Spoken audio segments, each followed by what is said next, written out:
আমার পকেটে একটা রুমাল থাকে, সাদা রুমাল। এই রুমাল দিয়ে যখন দস্তরখানা থাকে না, তখন আমি এই রুমালটা টেবিলের বিছায় দিই। তা আমি এই রুমালটা টেবিলে বিছায় দিয়া এখানে বার্গারটা রাখলাম, রেখে আমি ওই হাতুর বাটাল কাগজ চামচ যা আছে সব সাইড করে রাখলাম। এটা আমি হাত দিয়ে সিরে সিরে খাওয়া শুরু করলাম। এবং টমেটোর সস দিয়েছে, তা আমি টমেটোর সসটা আঙ্গুল দিয়ে চেটে চেটে খাওয়া শুরু করছি। তা আমার পাশের টেবিলে বগুড়া থেকে কয়েকটা ইয়ং লেডি তারা উঠেছে বাসে। ওরা আমাকে দেখে মুচকি মুচকি হাসে আর মনে মনে ভাবে এই ভেলুর পাড়ার হুজুর কোথা থেকে আসলো, এই গাইয়া হুজুর কোথা থেকে আসলো। তা আমি ওদেরকে দেখে আর ভালোভাবে আঙ্গুল দিয়ে চেটে চেটে খাইতেছি।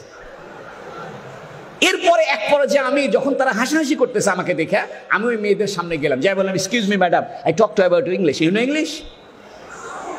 যেই না আমি এই কথাটা বলছি, তো ওই মেয়ে দুটা মানে একদম তাকায় উঠছে। আমি ইংরেজি জানি, আমি ইচ্ছে করে ইংরেজি বলবো না। কেন বলবো? ইংরেজরা এদের 200 বছরের গোলাম বানিয়েছে আমাদেরকে।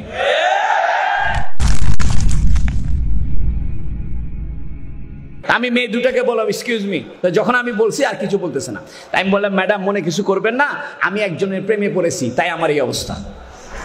তা আমাকে বলতেছে হুজুররা প্রেম করে নাকি? আমি বললাম, দেখেন আমি এমন একজনের প্রেমে পড়েছি, তিনি যখন রোদের ভিতরে যাইতেন একখণ্ড মেঘ তাকে ছায়া দিত। আমি এমন একজনের প্রেমে পড়েছি, তার গায়ের মধ্যে মশামাছি বসতো না। আমি এমন একজনের প্রেমে পড়েছি, জীবনে কোনোদিন মিথ্যা বলেনি। আমি এমন একজনের প্রেমে পড়েছি, পূর্ণিমার চাঁদের চাইতে তার চেহারা উজ্জ্বল ছিল। আমি এমন একজনের প্রেমে পড়েছি, যিনি দুঃখীর দুঃখ মোচন করত। আমি এমন একজনের প্রেমে পড়েছি, যিনি বিধবার আশ্রয় ছিল। আমি এমন একজনের প্রেমে পড়েছি, যিনি অসহায়ের সহায় ছিল। আমি এমন একজনের প্রেমে পড়েছি, যার শাফাত ছাড়া আপনি জান্নাত পাবেন না। আমি এমন একজনকে ভালোবাসি, যার থুতু মোবারক ছিল সুগন্ধ। আমি এমন একজনের প্রেমে পড়েছি, যার গায়ের ঘাম ছিল সুগন্ধ। ওই মুহাম্মদ সাল্লাল্লাহু আলাইহি ওয়াসাল্লাম যেভাবে চলতো, যেভাবে খাইতো, যেভাবে পোশাক গায়ে দিত, যেভাবে কথাবার্তা বলতো, ওই রকম করতে আমার ভালো লাগে। মুহাম্মদ সাল্লাল্লাহু আলাইহি ওয়াসাল্লাম দস্তরখানায় বিছায় খানা খাইতেন, আমি তাই খাবো। মুহাম্মদ সাল্লাল্লাহু আলাইহি ওয়াসাল্লাম টাকনুর উপরে কাপড় পরতেন, আমি তাই পরবো। মুহাম্মদ সাল্লাল্লাহু আলাইহি ওয়াসাল্লাম দাড়ি রাখছেন, আমি দাড়ি রাখবো। মুহাম্মদ সাল্লাল্লাহু আলাইহি ওয়াসাল্লাম মেসওয়াক করেছেন, আমি মেসওয়াক করব। আমার পকেটে মেসওয়াক থাকবে। আপনি এটাকে খাটো করে দেখতে পারেন না? ছোট ছোট সুন্নত আজকে আমরা বাদ দিয়ে ফেলছি, হুজুর সাল্লাল্লাহু আলাইহি ওয়াসাল্লামের আদর্শকে আমাদের জীবনের থেকে দূরে সরিয়ে ফেলছি। আপনি ব্রাশ করেন, সমস্যা নাই, পেস্ট ব্যবহার করেন, এটা চিকিৎসা হিসেবে করেন, কিন্তু একটা গাছের ডাল হুজুর সাল্লাল্লাহু আলাইহি ওয়াসাল্লামের সুন্নত হিসেবে রাখেন। আপনি খানা খাওয়ার সময় আঙ্গুলটা চেটে খান, প্লেটটা আঙ্গুল দিয়ে চেটে খান। মেডিকেল সায়েন্স বলতেছে, যে ব্যক্তি আঙ্গুল চেটে খায়, প্লেটটা চেটে চেটে খায়, তার মুখের ভিতরে এক ধরনের লালা সৃষ্টি হয়। এই লালাটা তার হজমের উপকার করে। আপনি মুহাম্মদ সাল্লাল্লাহু আলাইহি ওয়াসাল্লাম চিনলেন না। ও যুবক, আমার কলিজা ফেটে যায়।